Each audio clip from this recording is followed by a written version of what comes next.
Welcome to the Grazing Grass Podcast, where we talk to grass farmers doing incredible things on their land. Today we're visiting with Leslie of Cylon Rolling Acres farm in Wisconsin, where she runs sheep and goats.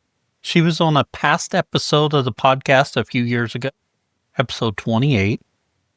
And in that episode, we talked about her goat enterprise and really focused on that and how it's going. Today, we talk more about her sheep. And we cover the goats and how they've been since our earlier podcast. And then we really dive into her marketing, her direct-to-consumer model, and how she's doing that. I know you think, goat meat, I'm not going to sell goat meat. If you are selling an animal protein, you need to listen to this episode as she talks about what she does, her subscription model, getting customers, how that all works. And if you're thinking about goats, this is a great episode. She's got some resources we'll talk about towards the end. Hey, ranchers, ready to start 2026 with sharper focus on profitability? Noble Research Institute is kicking off the new year with 2 powerful courses designed to strengthen your operation. First, the business of grazing, January 21st through 23rd in Bossier City, Louisiana. You'll calculate gross margins that show you what to scale and what to cut. You'll analyze real-world case studies on water and fencing infrastructure. And you'll build grazing plans that turn business goals into daily action. Then, Noble Profitability Essentials, February 4th through 5th in Ardmore, Oklahoma. You'll plan strategically for positive net farm income, create comprehensive budgets, and use ratios to benchmark your ranch and eliminate what's dragging down your bottom line. Noble Research Institute pairs in-field research with ranch management expertise, giving you practical solutions tested in real-world conditions. Visit noble.org today to register and start your year strong. For 10 seconds about the podcast, first we're going to go, how about 10 seconds about the farm? On the farm, lots of my neighbors are brush hogging. I had no plans of brush hogging, but after talking with my dad, we think we ought to brush hog some up here. There's some taller weeds, fibrous, the cows aren't going to graze, that we're going to knock down. That'll help. Aesthetically, it helps. But also helps in case of a fire or something coming this winter. So just be a little proactive on that. In some areas, not everything, but a little bit. For 10 seconds about the podcast, we've received good feedback on last week's episode, so I'm glad you enjoyed it. And I want to encourage you. I know some people were turned off because it's a South Pole episode, but there's lots of information on there for non-South Pole people. So I encourage you to listen to it if you didn't. And I did get some feedback that I say, oh yes, too often. Oh yes, I do. And I'm working on that. So we'll see if we can get that better. Anyway, enough of that. Let's talk to Leslie. So Leslie, we want to welcome you back to the Grazing Grass Podcast. For our listeners, Leslie was a guest on episode 28. So it's been a few years. I think that was published in May of 2021, so 3.5 years later. To get started today, Leslie, can you just reintroduce yourself to our audience and maybe to people who's new? Sure. Thanks, Cal, for having me. My name is Leslie Svacina, and I run a farm in northwestern Wisconsin called Cylon Rolling Acres, and we are all grass-based. We raise goats for meat. And then I can't remember when we talked last, but I do raise sheep as well too. Sometimes I forget to mention that I raise sheep because I'm more well known for our goats. But we do have just as many sheep as we do goats. And we use manage rotational grazing practices with our herd throughout the year. Obviously that looks a lot different in Wisconsin in the winter time. So, and I think we'll get into more of it as well about my background, but we also direct market all of our meat through our website online to customers. And our lamb is a little bit different, but it's still a form of direct marketing as well. Yeah, on episode 28, we really focused on your goats and what you were doing. and the evolution of your breeding there, your pasture management, your marketing efforts. We didn't really talk about sheep too much, but let's jump into sheep just a little bit on the beginning. You're Sure. not running hair sheep because No. when I think of sheep, not when I think of sheep, when we talk about sheep, a lot of times in regenerative space, we're talking about hair sheep, but you don't have hair sheep. No, we have a herd, or well, a flock.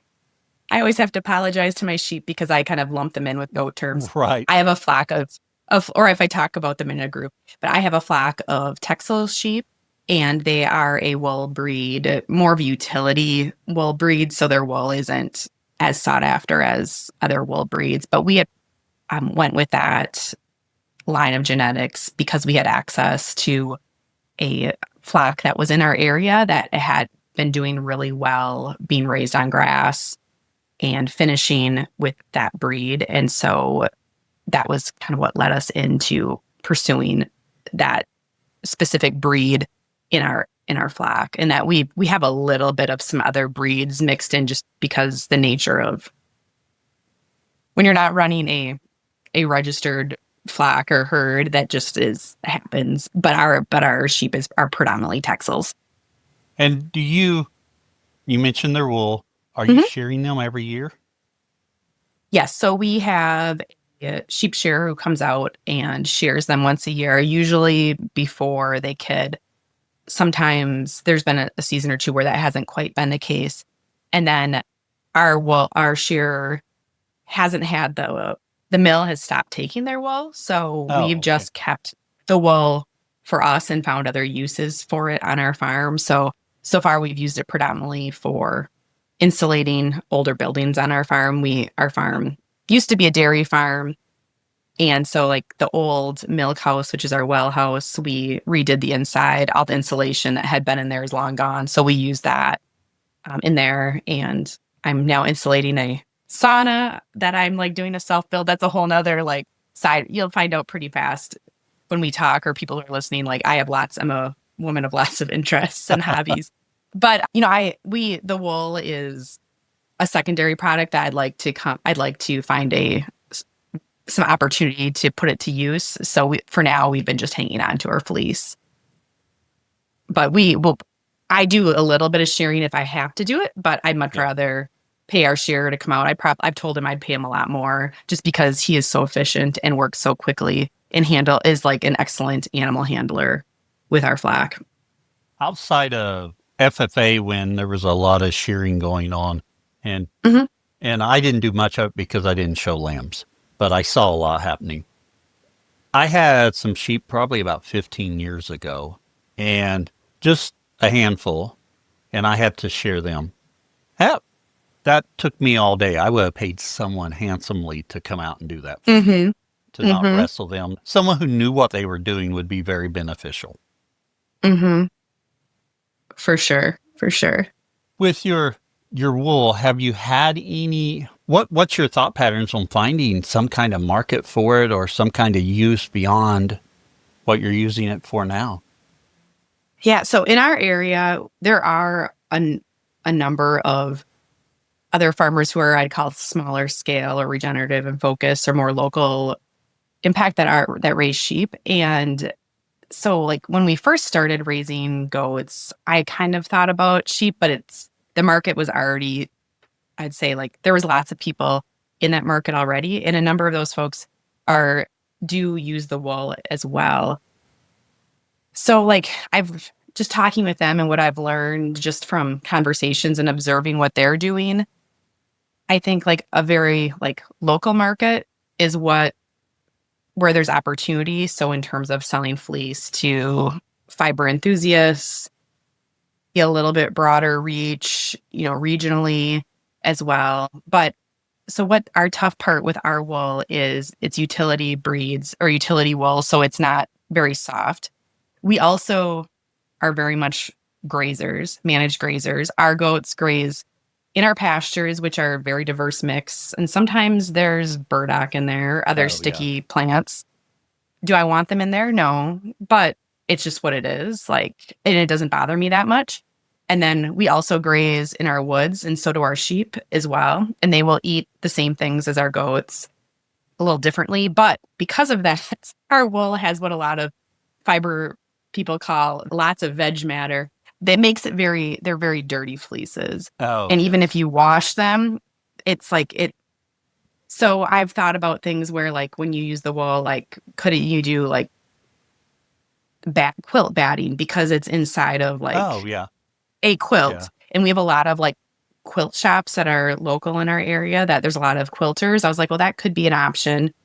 I've also looked at, there's some newer technology.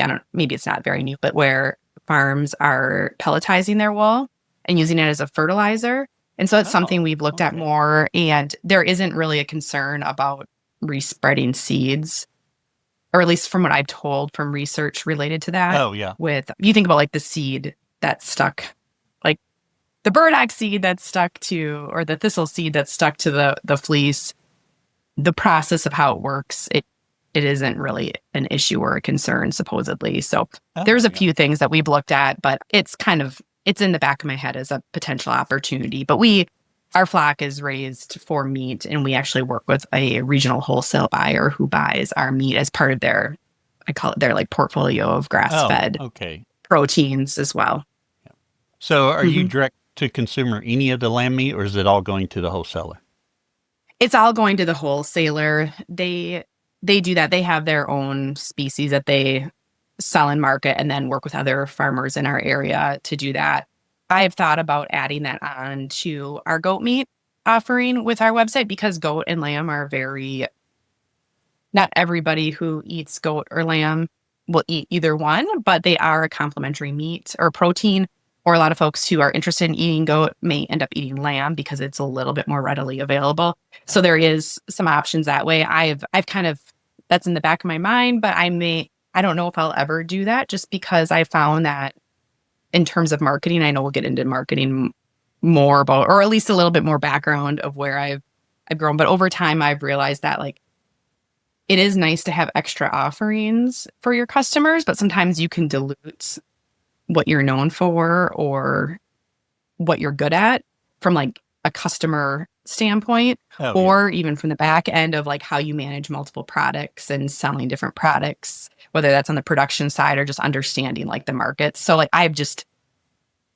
it's something I'd consider, but I don't know if I'm even gonna.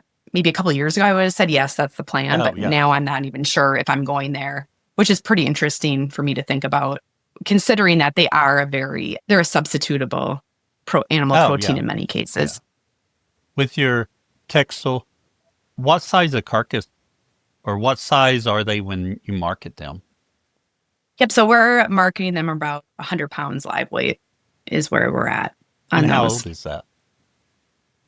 For us, there's probably close to a year of age. We castrate them, so that helps. In raising on grass, it takes a little bit longer for finishing. I mean, people who are listening to this podcast understand that.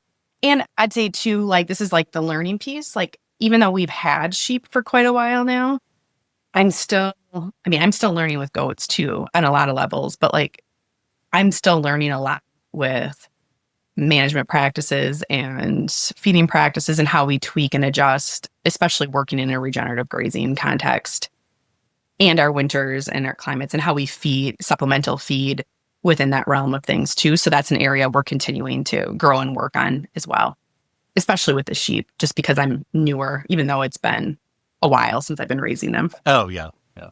What kind of lambing crop? Let me try that again. What kind of lambing crop percentage do you get with the Texels? Yeah. So we are around, I would say like 1.25 to 1.5.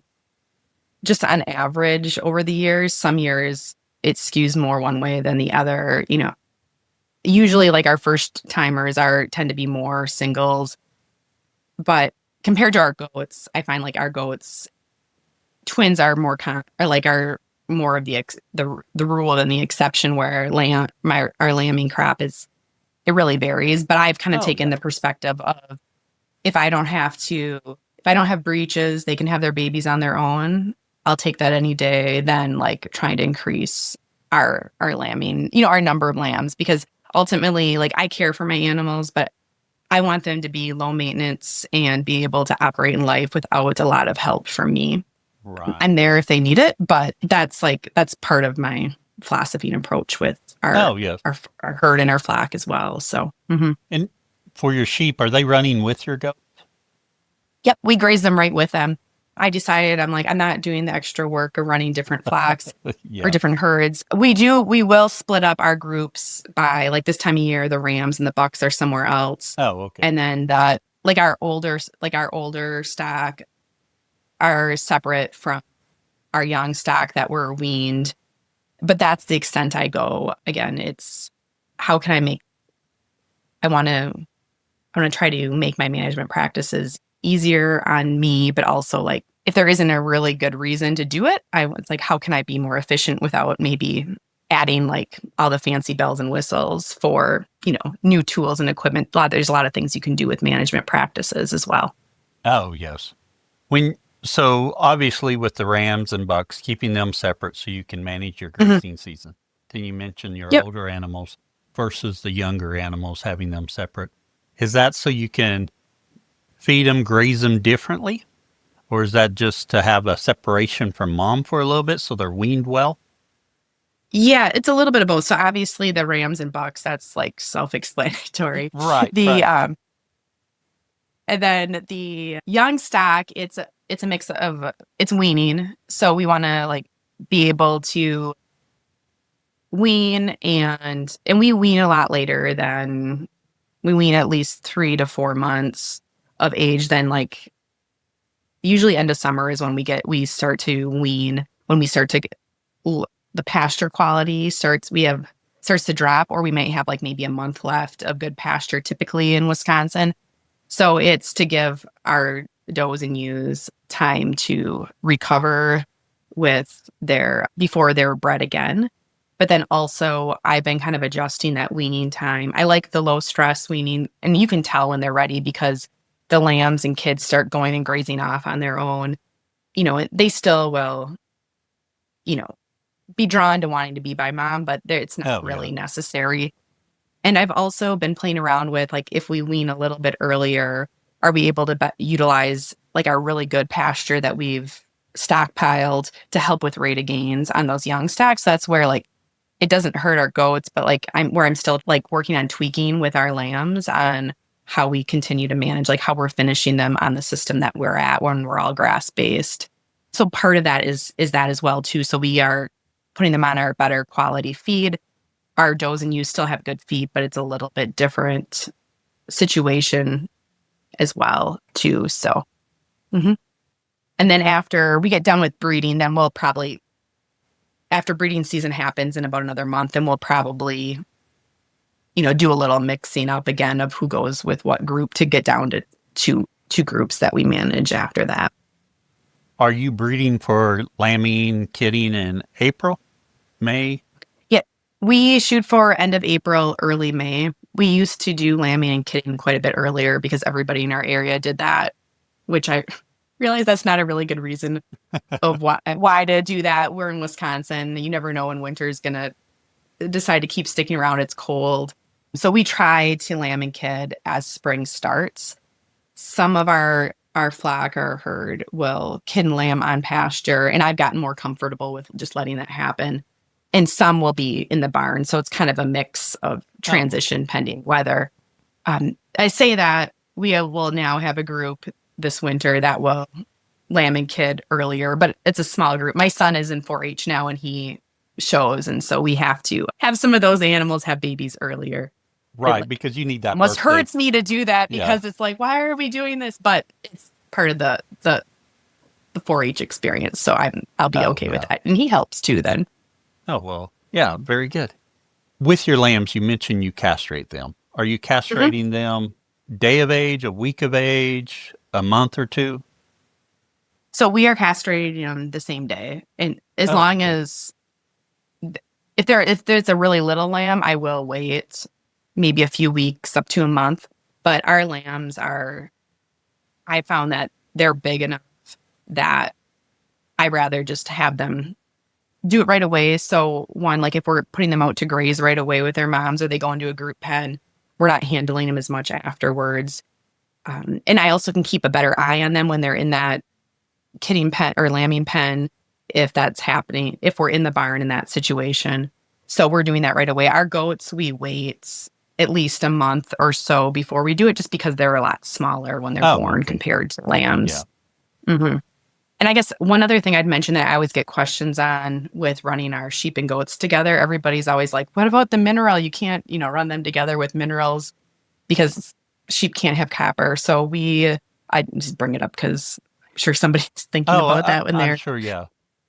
Yeah, so we use a sheep mineral, and then we copper bolus our goats a couple times a year. And I've been always just kind of watching to see if that is enough, and it seems like it is enough. If there's times where we have the group separate, like species separated, sometimes that happens during breeding season, sometimes it doesn't, then I may use a goat mineral, but I just try to keep it simple, and it's been working thus far. Yeah. So, and that's the most important thing, is it working for you?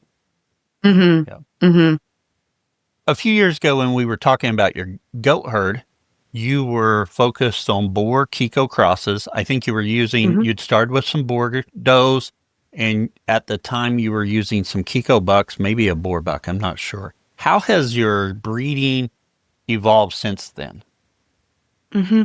So we are predominantly Kikos there within our herd. We've had, up until a couple of years ago, we still would have a Boer buck and a Kiko buck. I like that process. It seems to, or I guess I would say that like we've been predominantly Kiko just because they tend to do better on pasture and parasite management and so forth.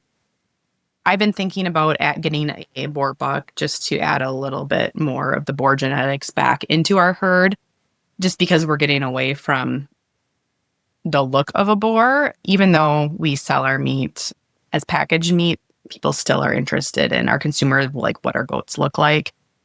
So I like having some of that Boer characteristics in there. In addition, like their body structure, depending on what kind of Kiko you breed, you can still find a very meaty, well, you can tell I don't have the language of a proper livestock judging alum. But they you can still find Kikos that have good body conformation and structure.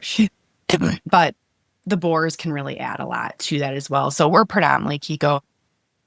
If I can find the right type of Boer buck, I might consider adding that back in. We just actually added, we grow most of our flock from within, but we did recently buy a small group of Boer goats, mostly for they're going to be part of our commercial herd, but they're mostly for my kids for 4-H projects, just because our goats are very much crossbred in Kiko, and in our part of the world, it doesn't really translate over well for the fair animals. And we're just county fair people, not, big time show, but at least we want something that's more breed specific. So I'm imagining in the future, we'll be able to incorporate a bit more Boer genetics, just because we've added some more breeding stock back into our herd, but we're predominantly Kiko as well. So, but the tough part with Boers, I would like to have more Boer, is just finding the right Boer goat that comes from maybe not even like genetics,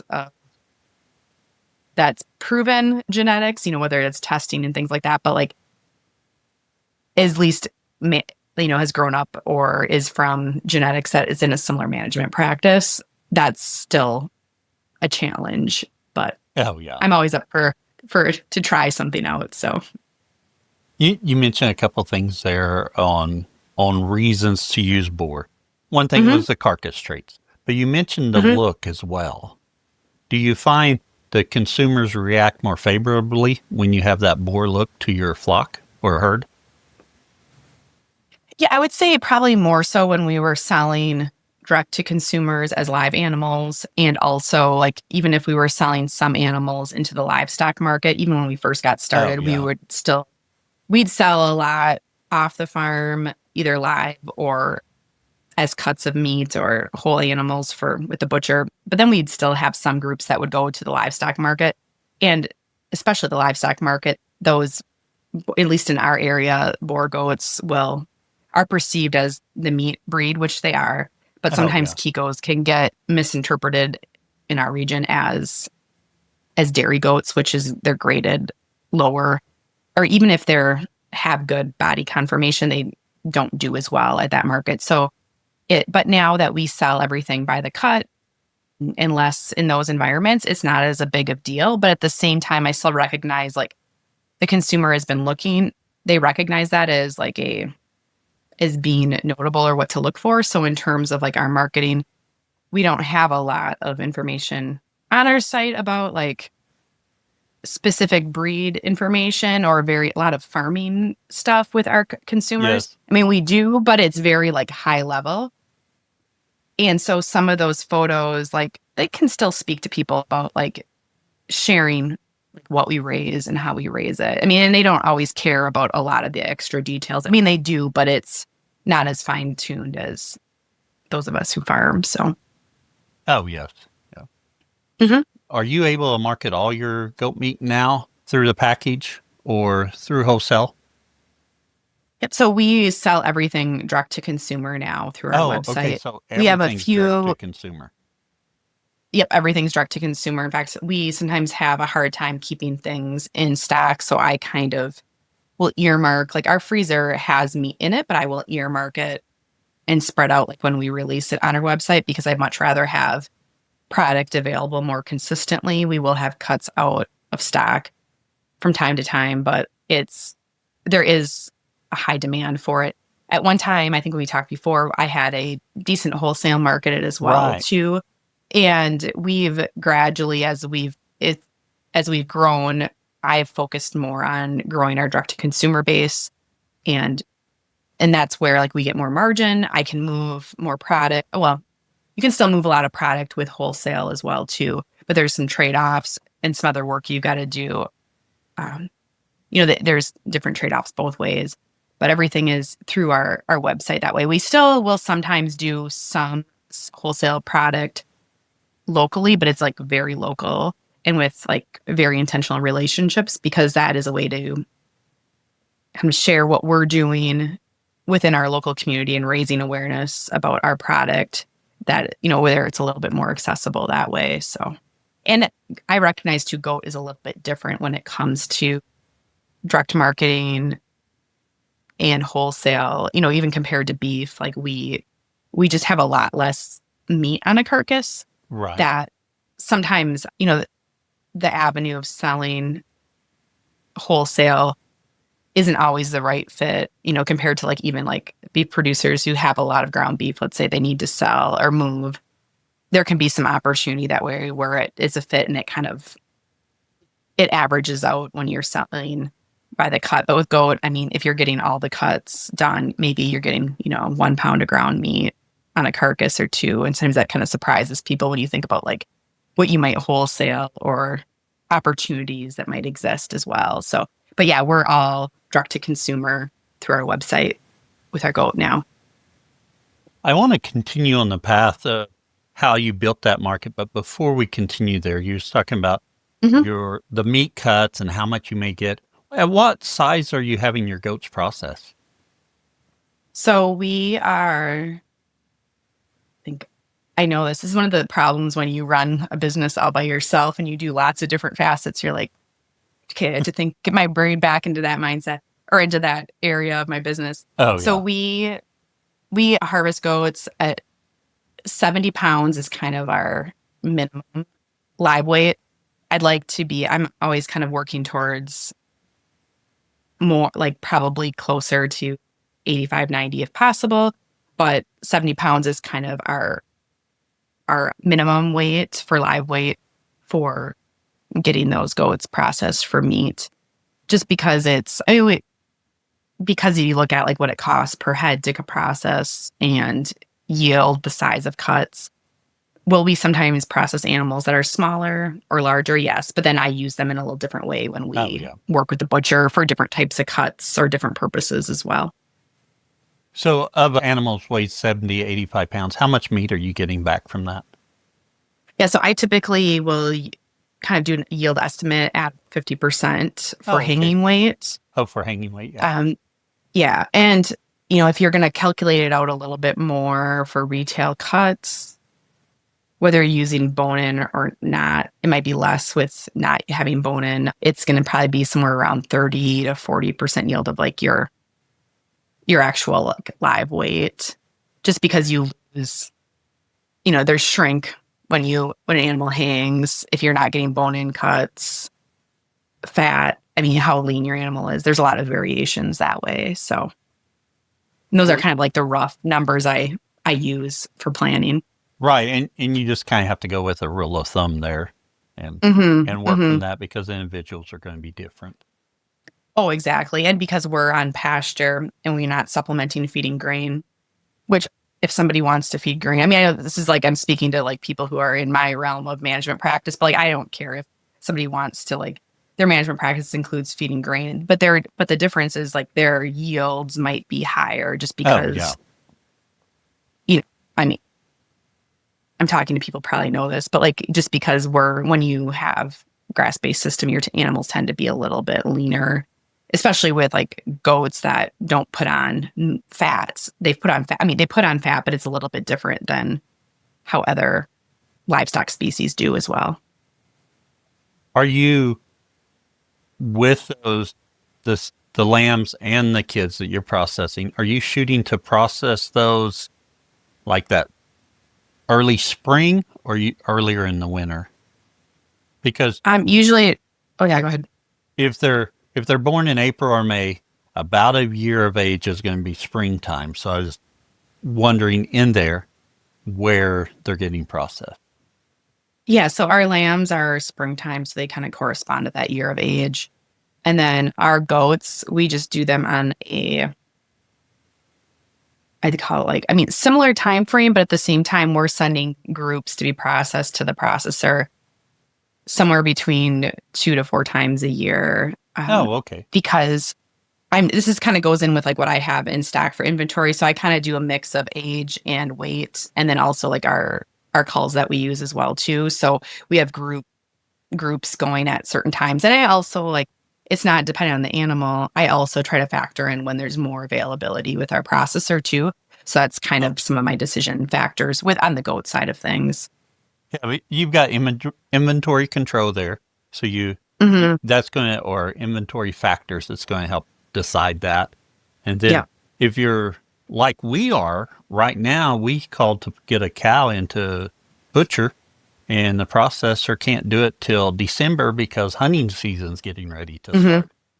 So no, it's the exact same thing here. We're competing with already dates booked and then hunting season. So I don't even bother with fall. If I can maybe get in early September, last minute, that's always a maybe. But then I just know I have to wait until later, unless I booked it out like 2 years ago. So at Redmond, we know that you thrive when your animals do.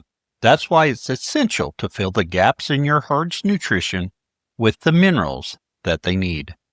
Made by nature, our ancient mineral salt and conditioner clay are the catalyst in optimizing the nutrients your animals get from their forage. Unaltered and unrefined, our minerals have the natural balance and proportion that your animals prefer. This gives your herd the ability to naturally regulate their mineral consumption as they graze.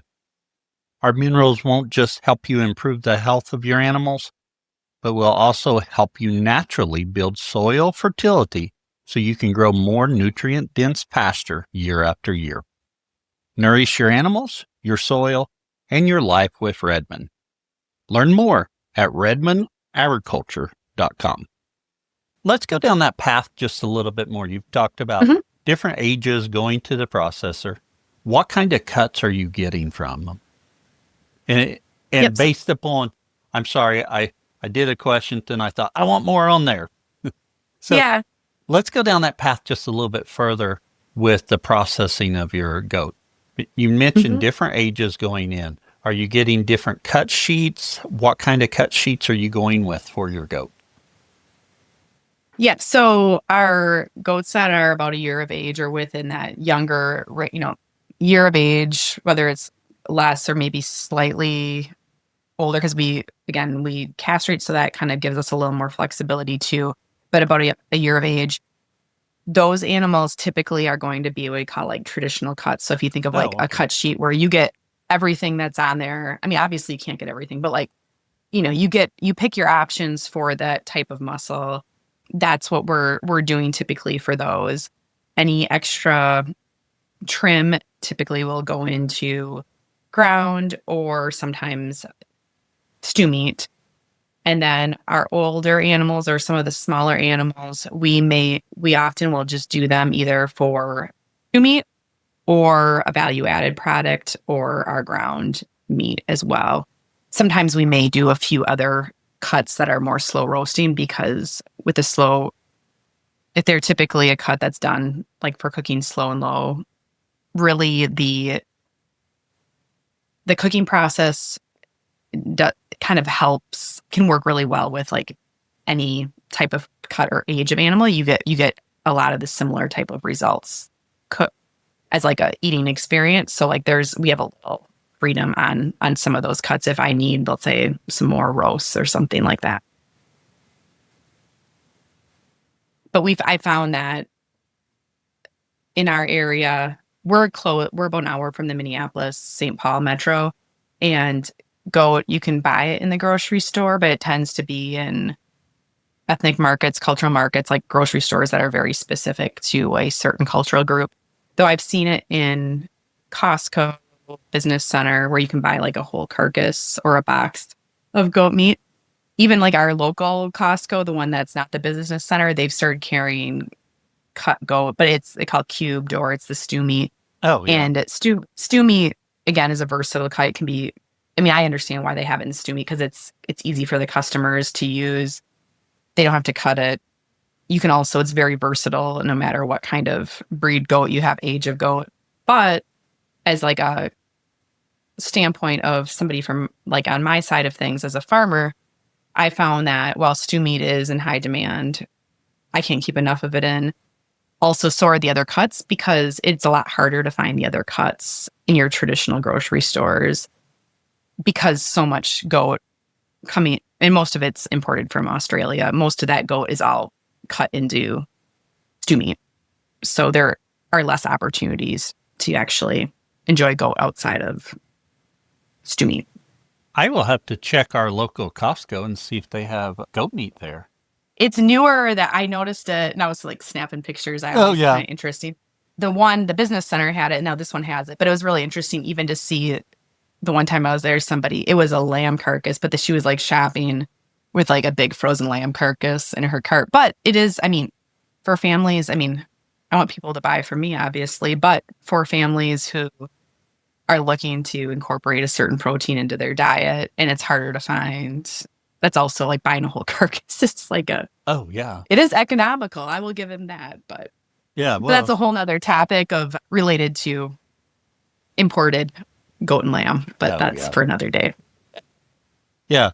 And buying a carcass, it's kind of like buying a whole chicken versus the parts of a chicken. Mm-hmm. Yeah. Mm-hmm. Exactly. You'd mentioned with some of your other or older animals, sometimes you do value added. What's the value added products you're doing?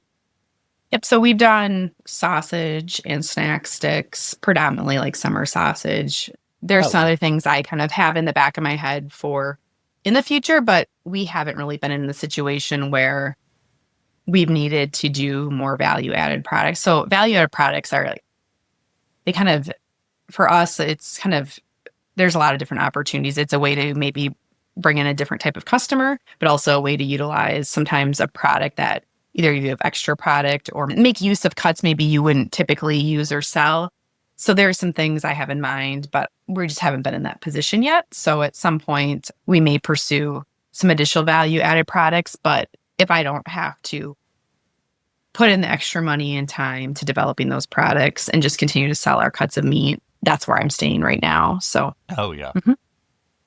with your direct to market, when we talked a few years ago, COVID had just recently, I guess about a year before, had really impacted everyone.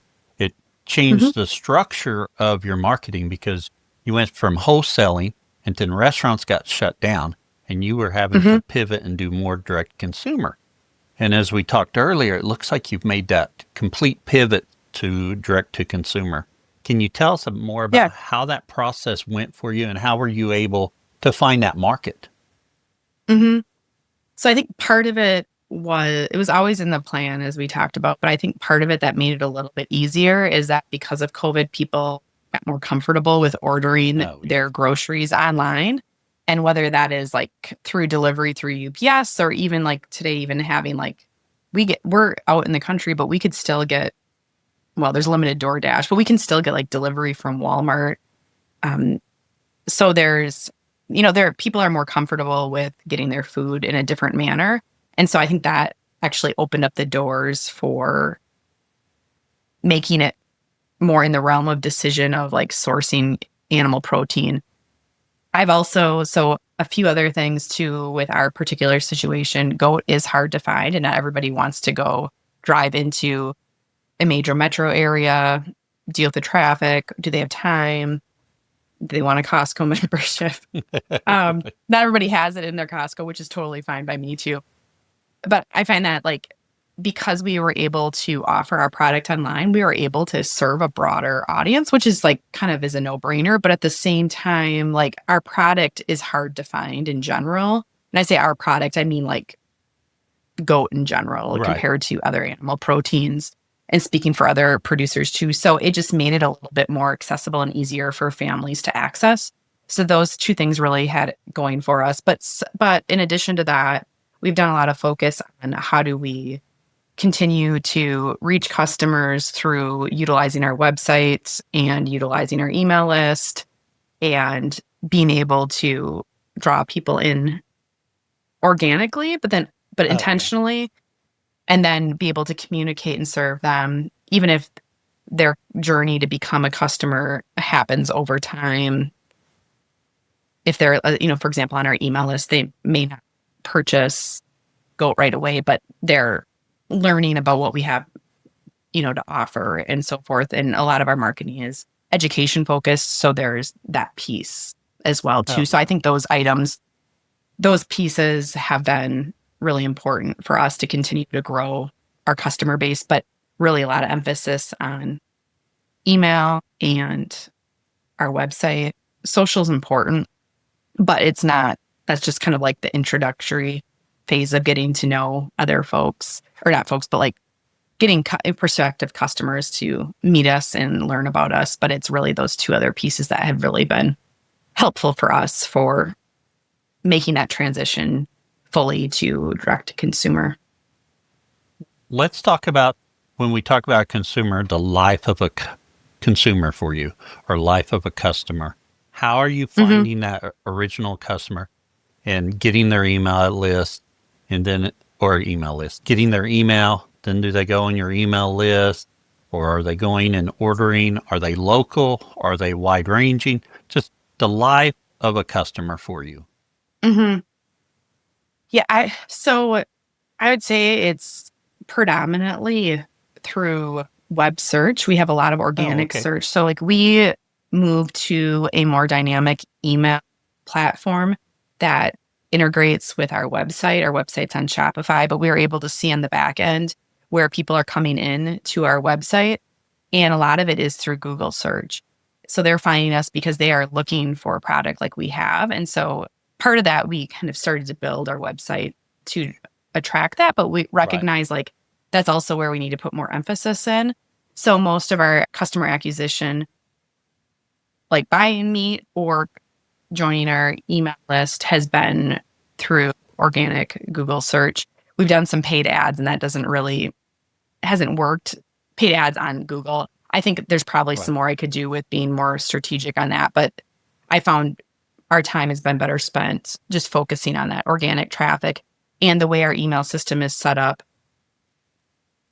we have ways to like get customers to join through certain incentives, but then also there are some things in place with our email platform and our website, because they're more integrated, that if somebody starts the purchasing journey but they don't finish, like they kind of become part of our communication system, and that it still works within the rules of email marketing, but they've, engaged with our website in some capacity, which then in turn kind of starts to bring them in to our community, like our prospective customer list through our email list. So we've done a little bit of like text marketing. I'm not sure how I feel about that. I think some that's more and more generational on my end. I think it's a different segment of customer, but just given like our email list and our web traffic has grown nicely, that I've decided just to like not, and we've got good demand, that I'm not focusing on email, though I know some people who use email marketing and it works really well.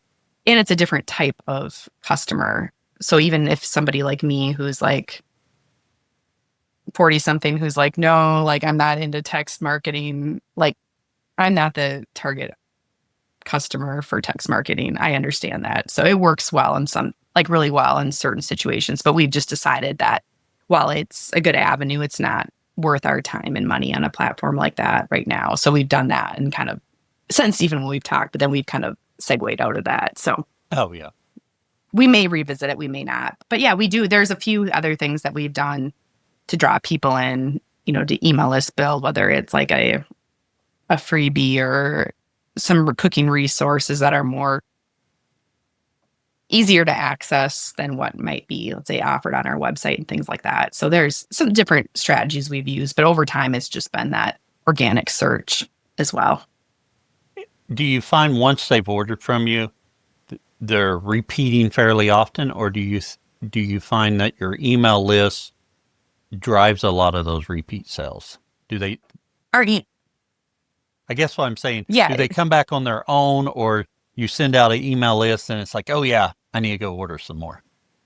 Yeah, it's both. We have some that will email or will order on their own, but a lot will be based on the email itself. So we send an email out before our ship dates, our order, we call it order deadlines. And that usually is a prompt for somebody to order. There's a lot more in there besides saying it's time to order, but we also don't ship every week, which some people think that you have to when you sell direct and have an online model. So like that's also a way for us to help manage communication and expectations of like how our system works.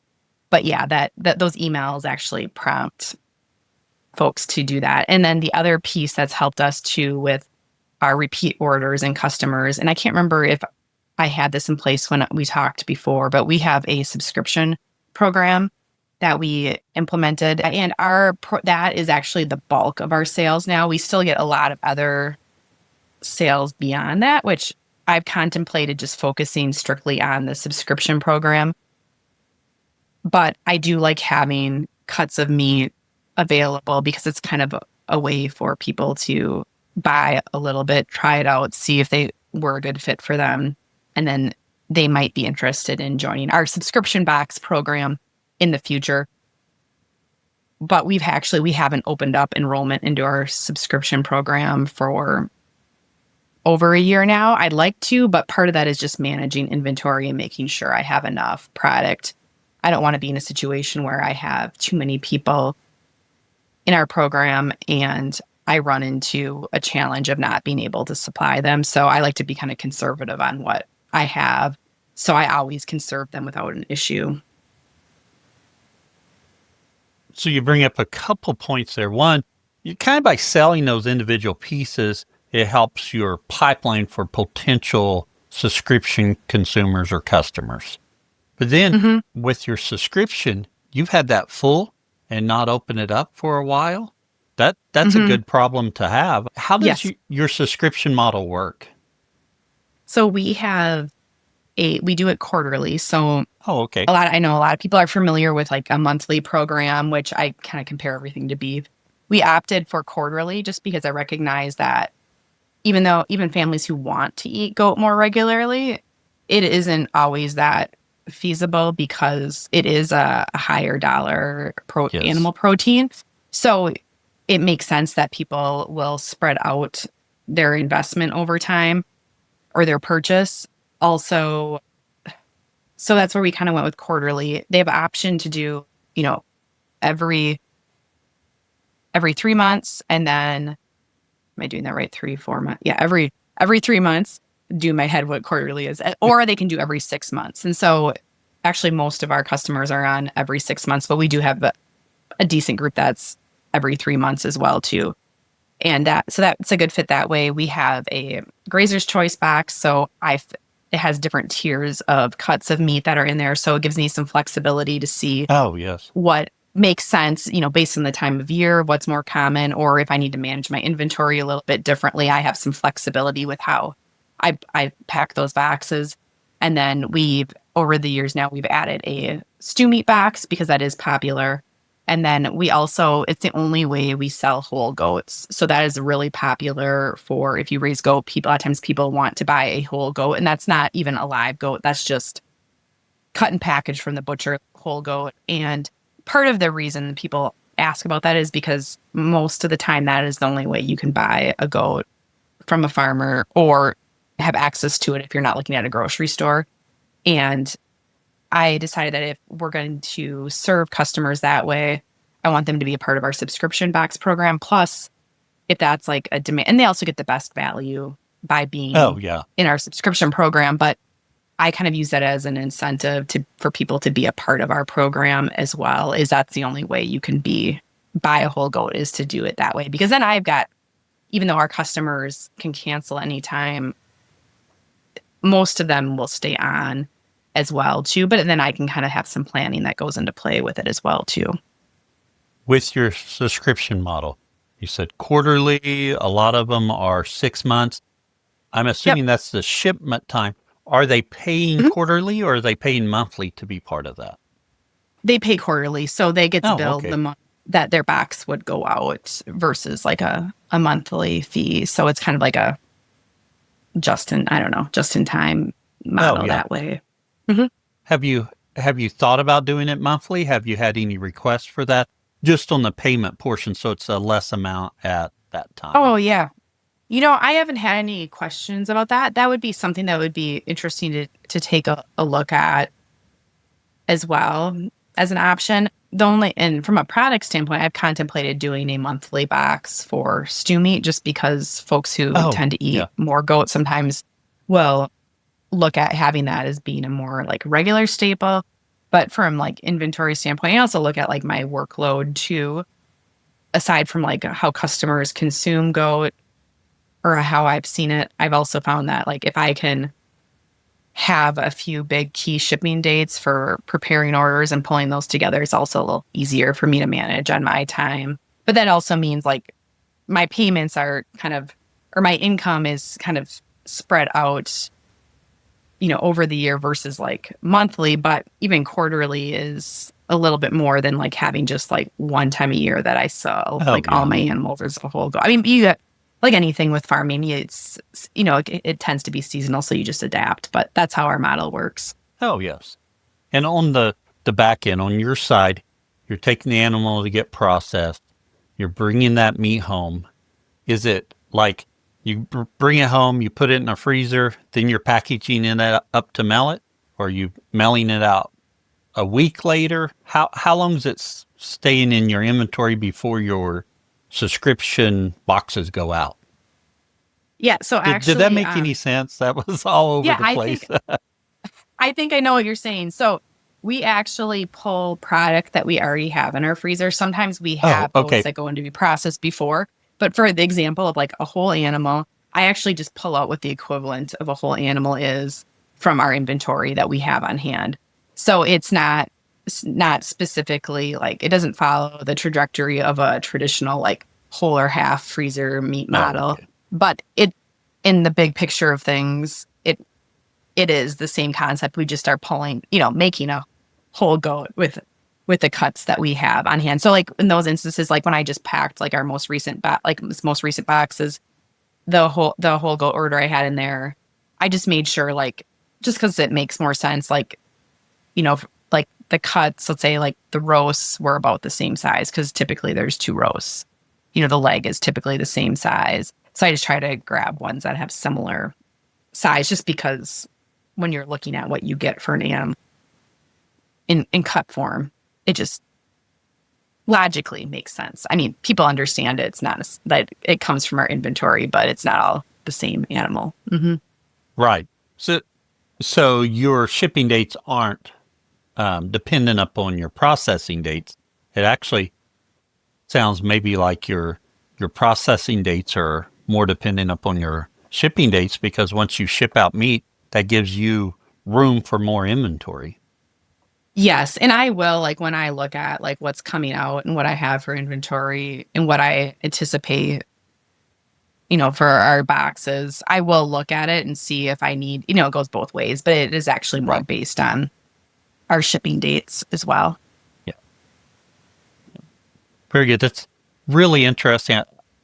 I think that's interesting. I hadn't really thought about a subscription model for goat meat and how that would work. Not because it's not possible. Obviously, you're proving that it is possible, but I just had never thought about it. I wasn't really sure how it would pan out, just because I haven't seen it really be done, but I was pleasantly surprised at how it's been working and so forth. So, Interesting book I read just recently on marketing and subscriptions. They talked about your least amount of churn or loss in people subscribing is when you do yearly subscriptions. And then 6 months is the next lease. Then quarterly. Monthly is where you have the most churn with those subscribers, which surprised me a little bit because, like I asked you a while ago, is there a process for someone to say, oh, that's quite a bit of money, can I pay monthly? But based upon the research or on what they had done and found with their businesses, was that quarterly was better than a monthly payment. So just interesting, I think. Oh, it is. With your shipping, are you shipping all over the U.S. or where's your primary market? So we're shipping all over the lower 48 states. Yeah. Just economically, it's Right. better that way. I will quote something for meat going elsewhere, but that's our main focus. But my emphasis is really in the upper Midwest, just because people still think, the general consumer still thinks of farmers, local farmers, in more a regional context. Right. So that's more relatable, and also from a standpoint of like managing costs for me, if I can ship within the upper Midwest, we're also able to utilize a ground shipping model, which is more economical than doing air. But I still have a lot of customers on the coast, which always amazed me that they're willing to pay a lot of the like larger shipping costs, which it costs more. We do charge our customers for shipping. We incorporate some of it into our pricing for our product, but the reality is it costs a lot to ship meat or perishable products just because of the packaging, the coolant, and the time frame to get it there, that I think it's kind of unrealistic expectations to list it as like free shipping, even if you build it into your price. There's got to be, I think people got to kind of understand that. I mean, we're not Butcher Box. Right. But that's like our focus is in that upper Midwest, even more so probably Wisconsin, Minnesota, but we're so close to the Minnesota border. That's why I mentioned Minnesota too. But yeah, that's our footprint. It makes sense to me, or to me, the customer understands that to ship a perishable item like meat, the cost is going to be there and it's going to be higher. Are you shipping overnight? How are you keeping the meat cool? Yep. So we have a box with a high insulation R value. I invest in a lot of like really quality insulated boxes. It also, the liner is important to me, that it can be recyclable or compostable or something in that realm, just because our customers are, not all our customers, but a lot of our customers are also customers of us because of our farming practices, and they're concerned about environmental impact. And so if we have a product, like a packaging that can be in one of those pieces, they appreciate that. So that's part of it, having good packaging, like to keep it cold. But then we use most of the time we use dry ice. We will use ice packs sometimes depending on the year or the time of year. And then we're shipping within a 2-day time frame. So some instances, and that's based on package rating and the coolant, but like we're trying to get it there within 2 days. So sometimes it's ground, sometimes it is air. Then air can get pricey. And if you have more volume, that can help like reduce those prices when you negotiate with your shipper. But I don't know if that's really, I much rather have a more close, like more regional footprint than have to try to really grow our kind of nationwide footprint. I still want to serve customers out there, but for the point that where shipping costs are still, from a business standpoint, it's something I'm always continuing to manage as well too. I am completely unfamiliar with dry ice. I mean, I know kind of what it is. I know you can get it at a store here. They have a big sign that says it. I know what it does. But how's the handling of dry ice? How's that all work? Yep. So it dissipates like regular ice. So you have a limited time frame with having it. So that kind of impacts like how much you can get or where you get it. And we're kind of in this middle ground of where we buy enough of it that the grocery store we get it at it knows when I come. They're like, oh, she's back. But we're not big enough to buy it direct, at least in our area, from the supplier. I think maybe it's the good and bad of being near a metro area where we're not big enough because there's a lot of the other bigger, customers. So there's that. And then, so we buy what we need based on our orders. That's also why I have an order deadline. And then the life of it is like, you got to keep it, you want a minute. So I buy it the day we ship. So I don't want to lose any dry ice overnight. Oh, yeah. But then also like handling it, you want to wear gloves because it can burn you. We put it in a bag that has a label on it just so customers are aware too, because when they get it, there still may be dry ice inside there. But that's actually something that I'm looking at as a potential not opportunity, but a potential option for our farm is to actually make dry ice ourselves. But that's kind of the cost of it has been continuing to go up like a lot of things that I'm like, I think it might be time for me to look at that as an option as we look at, I've been looking at a few other things with our shipping model of ways to tweak and adjust that. So it benefits both our farm and our customers as well too, but still maintain that cold chain. Oh yeah. I'd like to move on to your online resources, but before we move there, is there anything else you'd like to add on your marketing or your evolution of your farm since we last talked? Yeah. So I think a couple other things, and this is where I'm trying to remember, I probably should have listened to the podcast again before we talked, but I just went off of the dates. So like, I think when we last talked, I don't remember if I had shared, but like we'd received 2 marketing grants that were pretty substantial. And I don't recall while I think there's a lot of, yeah. And maybe I was looking at the dates, maybe I was in the process of applying for them when I talked with you. So we had received a USDA value-added producer grant, and then a buy local grant through our state Department of Ag. And while there's a lot of things we can do, we have been doing even before I applied for those grants. Those grants were a really great opportunity to help boost what we were doing and build on and help us get over that. I call like teenage years of being in a direct-to-market standpoint. So those grants themselves there were a lot of work. They're not by no means like, there's a lot of work to execute your projects and also reporting and things like that. But they were a great addition for us for helping us continue to put more emphasis on some of those things that were really working or be able to invest in different marketing approaches that could help us continue to grow our work and raise awareness for goat as well too.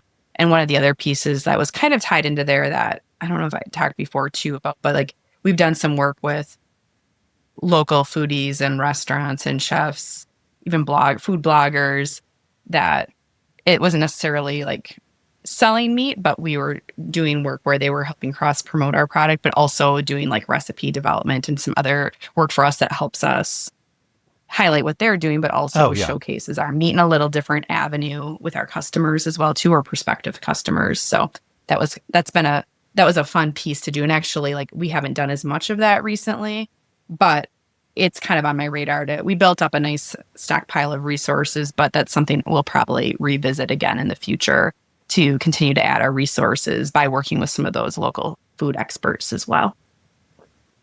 Continuing on that pattern about the recipes, you have a goat meat primer ebook on your website. Mm-hmm. Can you tell us a little bit about that?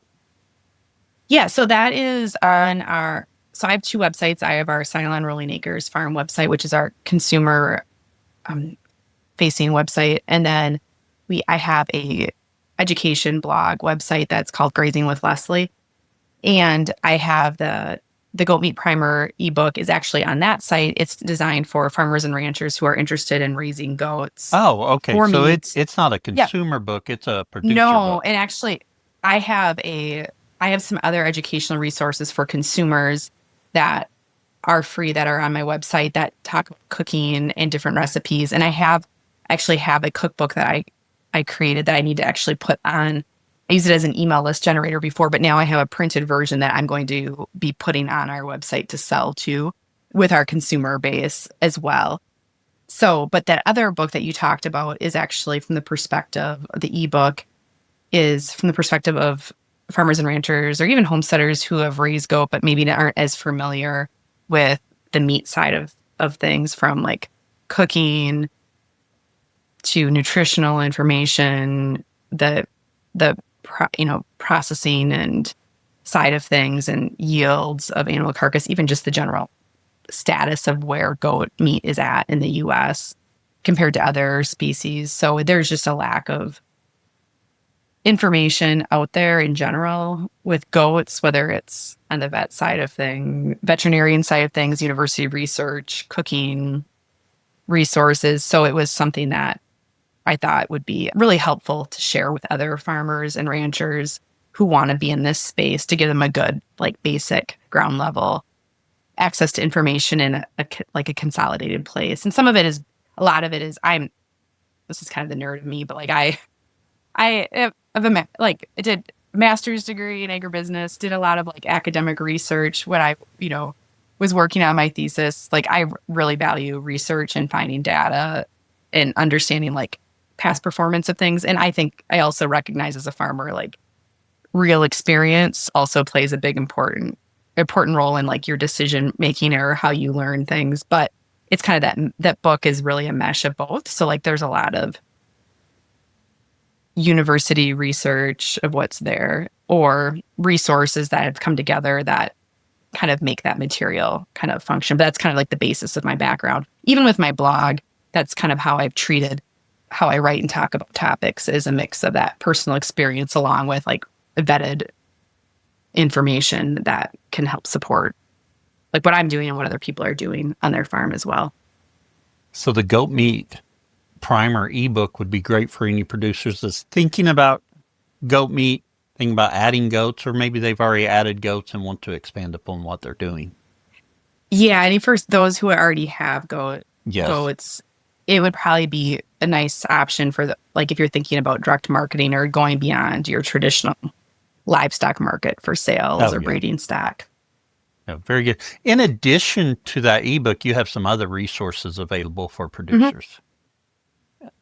Yeah, so broadly speaking, on our Grazing with Leslie or my Grazing with Leslie blog, there's a lot of articles on raising goats. So it's really based on some foundational level information on raising goats, but really where the bulk of the resources on there and the articles are focused on using rotational grazing and other regenerative management practices related to goats and grazing. And there's some crossover with small ruminants. And then also on the marketing side of things that are related specifically to marketing goats, but also direct marketing for farms who are in the direct-to-consumer space as well. And so that's kind of the main focus of the blog. So a lot of educational resources that you can just access by looking on the website. And I also have a weekly email list that will touch on timely, relevant topics, often on the website, but it's a nice way to kind of stay on top of what's there without necessarily having to go to the website all the time. And then if folks are interested in learning a little bit more, I do have a couple online courses. I have a Goat Meat Marketing Academy where you get really into the idea of like you're raising goats, but you want to start to market and sell them at, for meat. Like, what do those opportunities look like? How does that unfold? It's not everybody has to do things like I do, but it really gives a good framework of things to consider when you're looking at that as an avenue. And there's really not a lot of resources out there related to that. And then I also have a grazing goat workshop as well too, where it gives the basics for rotational grazing. That one they're both in the process of being updated, so you can still access them on my website, but there's some things I'm kind of working on doing some updates to them so they continue to be more relevant, and whether that's information that's come out or things I've learned since I've created those resources as well. Do you have an ETA on when those updates will be completed in those? Yep. So the grazing workshop will be you can still access it right now. That one, I'll be doing some updates this fall. And if anybody does purchase it, any updates, you'll have access to that as well too. The goat meat marketing class, I'm hoping to have that done early November. Oh, okay. So it's fairly soon. Mm-hmm. Yeah. Excellent resources. Even on the free items, you have a lot of posts on your website with a lot of information there for someone who's interested. Mm-hmm. Yeah, I found that aside from like the lack of resources that are out there, I mean, it's getting better, but there's a lot of people who helped get back to me over the years. And so as I've grown as a livestock farmer and raising goats and things like that. So it's just another avenue to help share. And also like I get a lot of questions about what we're doing. So it's also a nice way to help other people answer their questions, but then maybe answer some questions they didn't even realize they maybe had after they started digging into a topic. Oh, yes. Mm-hmm. Well, excellent resources. Our listeners will have to go there and listen. Leslie, it is time for us to do our famous 4 questions. Same 4 questions we ask of all of our guests. And I did listen to the episode to get caught back up on it, so I do know your answers from 3.5 years ago. Oh, okay. I'm curious how that'll be. Mm-hmm. But let's get started with the first question. What is your favorite grazing grass related book or resource? Mm-hmm. So, let's see here to think about that. I should have looked back at these questions before that you had asked. Not necessarily that I'd have the same answers, but right. I would say the best resource I've had that, of course, this is regional focused, is participating in our Grassworks conference. So that's our state grazing conference in Wisconsin. And there's a lot of folks who will come from Minnesota or upper Midwest to it. And I think you can relate that probably to other grazing or grasslands conferences as well too. And I've just found it to be a wealth of resources from learning from other farmers and ranchers on what's working for them. How can even some of the workshops that are more, like most of the time when I go, there's like nothing on goats, but I'm always like, how can I apply this to my situation? How can I make tweaks and adapt it to what makes sense with my operation? It's just a great resource that way. But then also it's kind of fun to learn about new things or trends, but then also like actually meet other grazers or professionals in this work that we do and have conversations and network with them. And so I think those type of educational experiences are just awesome for becoming better at what you do as a grazer or getting into this line of work. I'm partial to Grassworks, but I know there's a lot of other opportunities as well too. You mentioned there being able to network with others. It's amazing what happens between the sessions or after the sessions or before. Those times are really valuable at those conferences. And I often see the Grassworks that's coming up and I often think, I wish I was closer to that because it looks like a really good program. Well, and don't be shy if you were to attend, because I know there's a small handful of ranchers like from Montana that come out, and of course we're close to Minnesota, but there's some other folks that come that will travel for it. So while it's our state conference, it is to have a larger reach. So maybe one of these days I'll make it up there. There you go. Our second question. Well, first, 3.5 years ago, you mentioned dirt to soil. which is a tremendous resource. Yeah. So our second question. No, that's still a good book. Oh, it is. In fact, I have it on my desk with my notes on it. I'm reading it again right now and going back through it. Our second question, what's your favorite tool for the farm?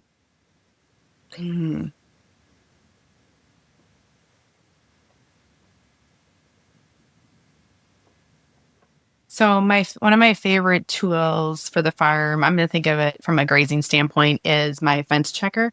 I have a Gallagher fence checker that will give me like how hot the fence is, which if you raise goats and even sheep, making sure you have a fence that's hot and working is really important. And then it also will point like different directions, like where the fault is at. So like if there's an issue with it, I know which direction to follow the fence to find where the issue is at. By no means are our pastures very big. In fact, we've got only 20 acres fenced in. We have our farms a lot bigger than that. So like I'm not dealing with lots of fence like some people are, or if you're out west or even just have cattle. But it's still been really handy. A game changer, especially like when we have a storm and I'm like, where did the tree fall down on the fence? Sometimes it's really obvious. Sometimes we have a lot of deer traffic that come through. So like the deer will knock the hot wire off the top and it's like trying to figure out where to fix it. That fence checker or fault finder is like a must. Oh, yes. Those things are so handy to make sure your fence is hot and to find faults where you can, that need attention. A few years ago, you'd mentioned your shepherd's crook. Oh, yes, the crook. Yep. That is, I actually thought about that right before I decided to go with the fault finder. But that crook is a great tool as well. And for our third question, what would you tell someone just getting started? I would say have patience and take your time getting started. This is like probably on the same realm of like raising goats and grazing. It's going to be, I have a feeling I may have said this before, but it's like a long game for raising livestock and getting a herd or a flock to where you want them to be, especially when you're operating in a management system like managed grazing or regenerative agriculture practices. It takes a lot to get animals acclimated and a part of your not only your management practices, but also just the general environment of your farm. All of our farms operate in different contexts. Even the farms down the road from us are different in terms of soil quality, what the wildlife and other ecological standpoints are. And so it can take a while to get your herd and your management system in sync or where you think you want it to be, but then also like over time that continues to evolve. So it gets better, but it changes sometimes. And so I think having that patience to know that it takes time to get to where you want to be.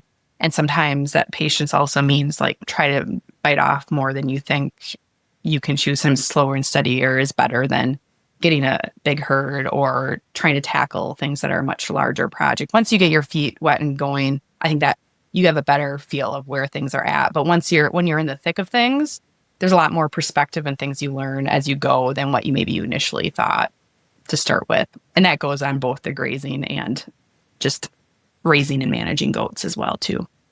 Yeah. Excellent advice there. As for your advice from 3.5 years ago, I have to admit, I got distracted on your answer because of the question I asked. I worded the question completely different. The question 3.5 years ago, and if you'd asked me, I would have said, no, the question's always been, what would you tell someone just getting started? No, 3.5 years ago, it was, what do you know now that you would tell yourself when you began or something? And so I don't remember your answer because I was going through, I didn't remember I changed that question. It's evolved over time. I think I was early on in the start of your podcast. And lastly, where can others find out more about you?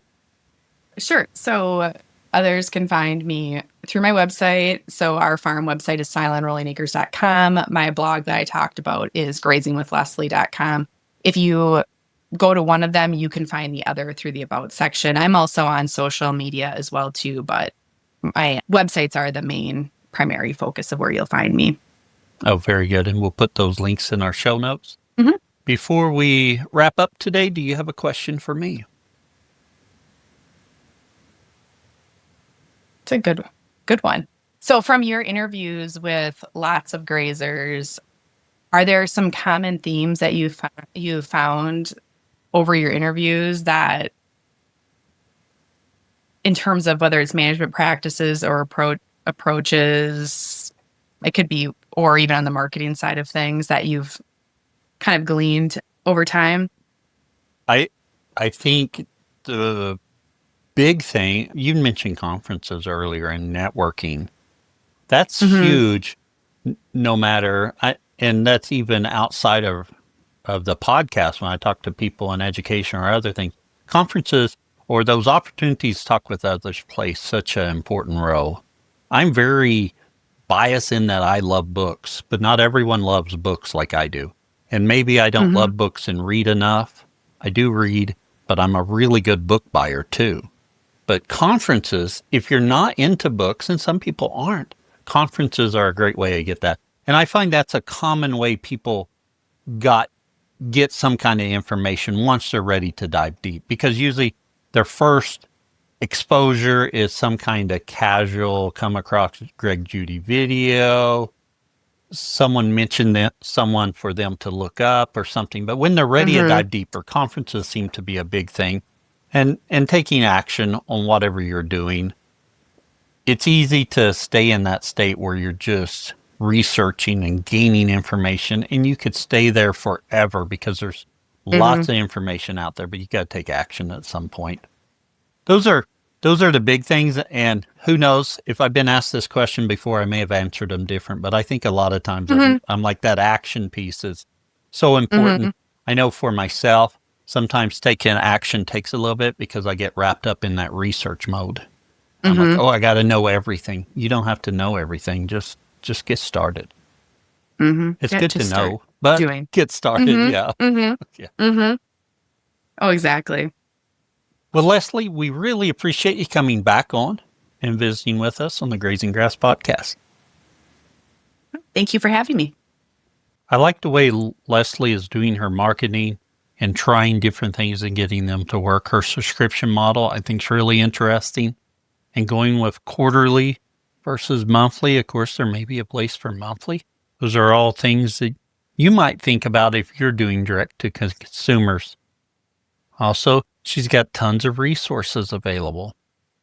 And with her website, grazingwithleslie.com, you can go there, you can get that Meat Goat e-primer or that Meat Goat Primer ebook. It's available, give you a foundation knowledge about goats and marketing them and the meat. She's got a lot of free resources there, so you can go there and just pick up stuff. I think it's really beneficial. You know, when we talk about goats, there's not a lot of information about grazing goats. So I really appreciate that. Her coming on and sharing. And speaking of sharing, share this episode. You know someone who's interested in goats, and if it's not you, you may think they're a little crazy, but that's okay. Send them this episode, share it with them. In fact, that's the way we grow, getting this episode shared to people who's interested. So share it wherever works best for you. In fact, last month we had our largest download month outside of a couple of months in 2024 that I released 2 episodes a week. So we are making progress, and we're probably going to pass those 2 months pretty shortly. So share. I really appreciate you listening. And as always, we're looking for grass farmers who want to be on the podcast.